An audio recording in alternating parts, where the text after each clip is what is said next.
Your biggest goals are killing your progress. The more ambitious you become, the less you actually do. This is not a motivation problem. This is how the human mind breaks under the weight of distant dreams. In ancient China, a young scholar named Chen Wei wanted to become a master calligrapher. He studied the legendary masters. He bought expensive brushes and the finest ink. He set a goal to master 50 characters by year's end. He had everything except one thing. He could not start. Every morning, he sat at his desk, brush in hand, staring at blank paper. The gap between his vision and his skill felt too large to cross. Days became weeks. His ambition grew larger, and his ability to act grew smaller. His teacher, Master Lu, watched this cycle repeat. Finally, he called Chen Wei in. Chen Wei expected advice on training methods. Instead, Master Lu gave him an assignment that made no sense. For 30 days, he said, you will practice one horizontal line. That is all. One line per day. Not 50 characters. Not even one complete character. Just a single stroke. Chen Wei felt insulted. He had studied classical texts. He understood theory. A horizontal line was what children learned on their first day. But Master Lu's expression left no room for argument. The first morning, Chen Wei drew his line in 3 seconds. Done. Ridiculous. The second day, the same. On the third day, Master Lu appeared behind him. You are thinking about the 50 characters while you draw, the teacher said. I can see it in your stroke. The line carries your impatience, your desire to be somewhere else. This is why you cannot begin your real practice. You are never where you are. Try again. Let the line be the only thing in the world. No past training, no future mastery. Just this line right now. Chen Wei tried, drew it slowly. Master Lu shook his head. Slower. Make it last as long as a full breath. Feel the brush meet the paper. Be completely present. Something unexpected happened. When Chen Wei slowed down enough to be present with the line, it became difficult. His hand wanted to rush. His mind kept jumping ahead. The simple line revealed how scattered his attention had become. He noticed tension in his shoulders. His breathing was shallow. He was never actually experiencing what he was doing. He was always thinking about what came next. For the first time, Chen Wei understood. His inability to start was not about the difficulty of calligraphy. It was about his inability to be fully present with any single action. 2 weeks passed. Drawing one line with complete attention was harder than expected. But slowly, the line began to change. When he stopped thinking about where it should lead, when he brought his whole awareness into the brush movement, the quality shifted. The line became more alive, more sure. He was not learning new technique. He was removing the interference of his divided attention. After 30 days, Master Lu examined the lines. He nodded. Now you understand千里之行始於足下, he said. You understand what no one tells you about the journey of 1,000 miles. Qian li Xing始於足下. This phrase from chapter 64 of the Dao De Jing translates to the journey of 1,000 li begins beneath one's feet. Most know this as the journey of 1,000 miles begins with a single step. They think it means start somewhere. Take the first step, even if the destination feels far. But this misses the deeper teaching. The wisdom is not about starting.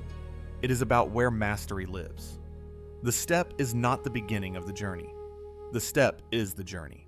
Every master who ever lived became a master through one action at a time. The 1,000 miles do not exist anywhere except in the steps. What Chen Wei learned teaches the first principle. Complete attention on small actions builds mastery that scattered attention on big goals never can. When he focused on 50 characters, his mind fragmented across impossible distance. He thought about what he had not learned, where he was failing, what the masters could do that he could not. But when he focused on one line, he brought everything to that line. This is the secret no productivity system teaches. The quality of your attention determines your result far more than the quantity of your goals. One thing done with full presence transforms you more than 20 things done while your mind is elsewhere. The second principle is about natural movement. In Taoist thought, The best action aligns with what wants to happen. When you set huge goals, you often choose directions that fight your nature. You tell yourself you should wake at 5, though your body resists. You decide to work 12-hour days, though your mind rebels. Small actions are different. They move with you. Master Lu did not ask for 8 hours of practice. He asked for one line. This Chen Wei could do without internal conflict. The action felt possible, so it became sustainable. What is sustainable always outlasts what is forced. The third principle reveals where mastery lives. Most people think of now as preparation for a future when they finally arrive. They endure today for tomorrow. But when Chen Wei drew his line with complete presence, he was not preparing to become a master someday. In that moment, he was a master. Mastery is not a future state. Mastery is the quality of attention you bring right now. The future version of yourself with more presence does not exist. There is only this moment and how fully you inhabit it. Think about the goals paralyzing you. You want to write a book, but the book does not exist, and writing feels impossible. You want to transform your health, but the transformation seems far away. The distance between here and there creates paralysis. Your mind sees the gap and shuts down.